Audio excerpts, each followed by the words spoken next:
Well, I stood and looked around. I thought, I wish I could find that deer before I go back, because the snow will cover him up. They won't be found in mortal spring. So I thought, I hunted so hard for that deer, and it's the first deer I ever let get by like that since I've owned this little rifle, a 55 head of game with it. And I thought, well, I just hate to see it get away like that. In just a moment, great big snowdrops looked like quarters, just falling everywhere, and the wind started blowing, and I could hardly see how to get off the top of this peak. And I know to stay on this ridge, and if I went down and hit the creek, I'd go down the creek till I hit a little footbridge, and then I could feel my way up till I got to where the tent was. That's the only way you can get out. And so I thought, if I ever make a move one way or the other, that's all. You'll never be found. So you die right in there. So I started back down the mountain, and I got down about, I guess 300 yards or 400 from where I was. Now this sounds strange, but I got a Bible in here before me, a Heavenly Father bearing me record.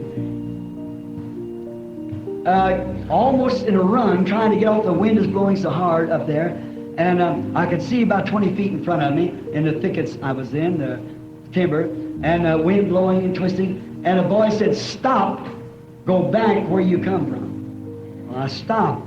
I thought maybe that's just the sound of that wind. I wasn't thinking about nothing like that. I waited just a moment, and one of the boys had fixed me a sandwich, and I pulled it out, and it was really a sandwich. Me raining, sweating, it's just a big lump of bread with some meat in somewhere. Well, I was kind of hungry, so I ate it anyhow. And I stand there and I heard the little piece of paper, so animals see those things, and anything in civilization, they run and get away. So I stood there a little bit, and I thought, well, I'll go on. I started on, and just as plain as you hear my voice, something said, "Turn and go back where you come from." How could that be God telling me to walk into that death trap?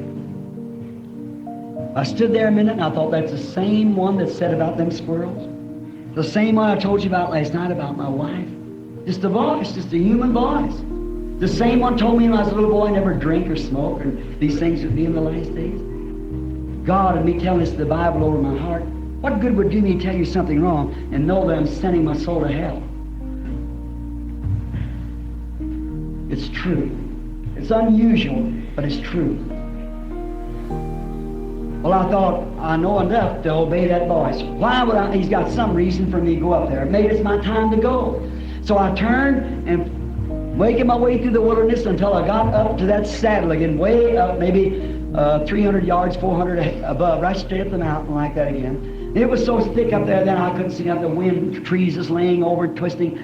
And I took my rifle. I had on a red shirt and a red cap, and I put the rifle, keep from smoking up the scope in it, because bear and stuff moving them kind of times, so does line. And I run into one, the scope all smoked up, and I just held it up like this, not against me to smoke, but keep the fog out of it and the wet from the snow. And I sat down under a tree.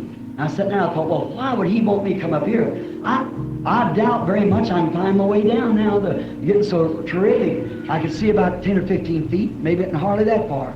Sometimes not over 5 feet, and getting rougher all the time. Well, he said, come back. All I know to do is sit here. In the snow then, about an inch or inch and a half, maybe 2 inches on the ground. It's been about 20, 30 minutes. And it's blowing so hard, it's blowing it away too. And I sat there just a moment. I heard a voice.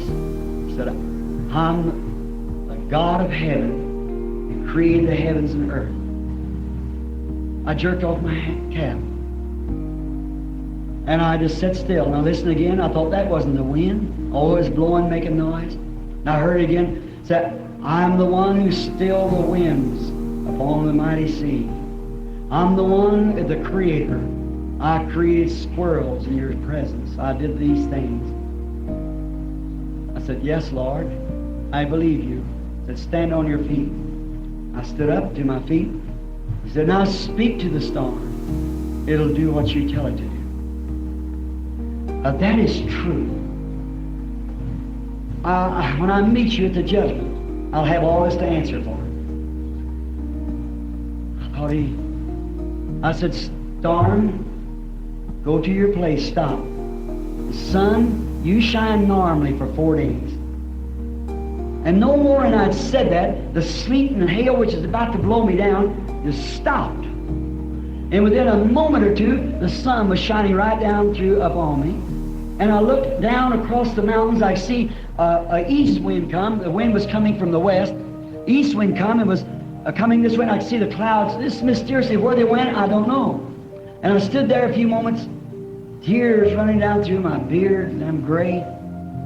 Oh, God, how? I don't know what to do. I thought, well, I guess the brethren are all back in the tent, and the sun shining everywhere.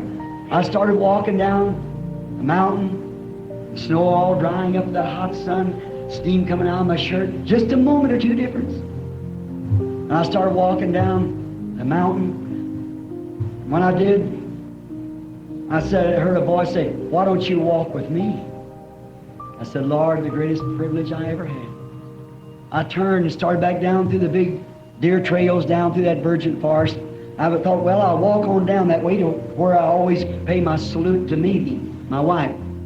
I was going along there about a half hour, 3/4 later. Snow was all dried up and gone. I began to think, I wonder why she had never said anything to me about going. I said, I remember when I first took her up there and lifted her over them logs when we were married. I said, now she's gray. I went, gray beard over my face, black and gray mixed together. I thought, Bill, you ain't got much longer. You're getting old. And I started moving along, and I looked up. Looked like I could see her standing before me there with her arms out, still black-headed. I held my head down. I was going up a little place where some quaking ass, and there's a little crook, and I was leaning my head against a limb like this. I was standing there crying. And I could hear something going pat, pat, pat. And I looked down. It was the water coming from my eyes through my beard, hitting on them dry leaves. Or about 30 minutes before there was an inch of snow and it blizzarding. When I come down off the mountain 4 days later, not one cloud in the sky for 4 days later, I come in, I said to the filling station man, been pretty dry. Yes, I said, you know the strangest thing, which predicted a storm the other day, and you know it stopped all at once? And then I come on down to the New Mexico line, coming back to Arizona, and I said to Billy, my son, I said, let's go in here and just see if it's down this way. I stopped in there on a Sunday morning, got some gasoline, and the man said, well, been hunting? I said, yes, sir. Any luck? I said, yes, sir. We had a fine time. I said, looks pretty dry. He said, yes, it's been awful dry through here. He said, we was promised a big snow the other day, and said, you know, the blizzard actually started, and somehow or another it quit. Oh, my, oh, my. I was standing beside this tree, closing. Standing beside this tree, the tears dropping from my eyes. I thought, God, just think, the same God that said, peace, be still to the waves. Yes, Lord. And the winds obeyed him. He's still the same Jesus that's right here in the woods with us. He's still the Word. The Word, all nature has to obey His Word, for He's a creator of nature. I stood there and the tears dropping off of my cheeks.